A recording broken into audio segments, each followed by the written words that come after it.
ఉంది నాయన, ఈ వ్యాధికి మందు ఉంది, మీరు ఎవరు భయపడాలంటే మళ్ళీ నేనైతే డాక్టర్లా తిరిగిన, వేరే వాళ్ళైతే తాయెత్తులు కట్టుకోవడానికి తర్వాత ఆయమ్మ, ఎల్లమ్మ, పుల్లమ్మ, సుగులమ్మ వీళ్ళు అక్కడ తిరుగుతున్నారు.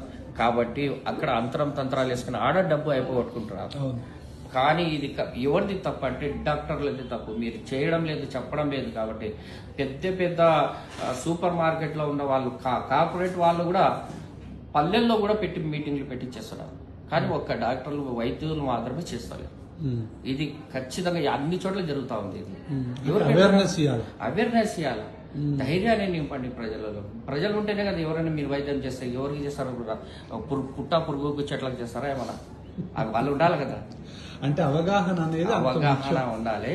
తర్వాత మళ్ళీ నా దగ్గరికి రాగుండు, నాయన నువ్వు ఇది చేసినందుకు ఇది అయింది చూడు, దీన్ని పత్యాన్ని చెయ్యి, ఈ తప్పు నువ్వు చేసినావు, మళ్ళీ ఈ తప్పు మళ్ళీ చేయకు, మళ్ళీ నా దగ్గరికి రావాగు, నువ్వు నీ నుంచి నాకు వద్దు, నా వైద్యం వద్దు నీకు, ఇదే ఫస్ట్ సారి, ఇదే లాస్ట్ సారి కావాలి అని చెప్పాలి.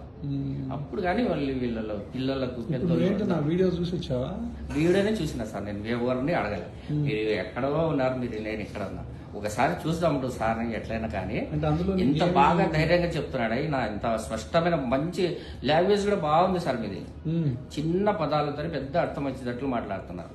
అది ఒకటి బాగా నచ్చింది. బాగా నచ్చింది చాలా బాగా మాట్లాడారు. పని చేసి చూపిద్దాం. ఈసారి వచ్చినప్పుడు ఏం చెప్తావు? అలాంటి వాళ్ళు ఎంతో మంది ఉన్నారు సార్ ఇట్లానే.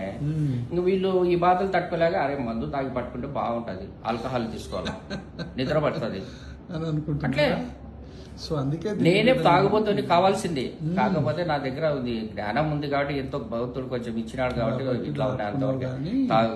ఈ బాధలు తట్టుకోలేక తాగేవాళ్ళు చాలా మంది ఉన్నారు. తాగేవాళ్ళు 99% మంది ఉన్నారు. ఈ బాధలు ఉన్నాడు. సైనస్ అనేది ప్రాబ్లమ్, వాడికి దానికి మించిన దరిద్రమే లేదు. అలర్జీ అనేది కామనెస్ట్ ప్రాబ్లమ్ సార్ ఎక్కడైనా. సో ఈ ప్రాబ్లం గురించి నేను 25-30 ఏళ్ళ నుంచి చెప్తా ఉన్నాను, అవేర్నెస్ అనేది ఇస్తా ఉన్నాను. 2 సంవత్సరాల తర్వాత నీకు చేరింది. అవును సార్, అది మాత్రం చాలా మంచి పని చేసినారు. చాలా రుణపడి ఉంటాం. చూద్దాం ఈ వైద్యం జరిగిన తర్వాత నీకు ఎలా ఉంటుందో మళ్ళీ ఖచ్చితంగా వస్తా సార్ మీ దగ్గర. మళ్ళీ వచ్చి మళ్ళీ కలిసిపోతాను. కాకపోతే ఇప్పుడు మళ్ళీ ఇంత దూరం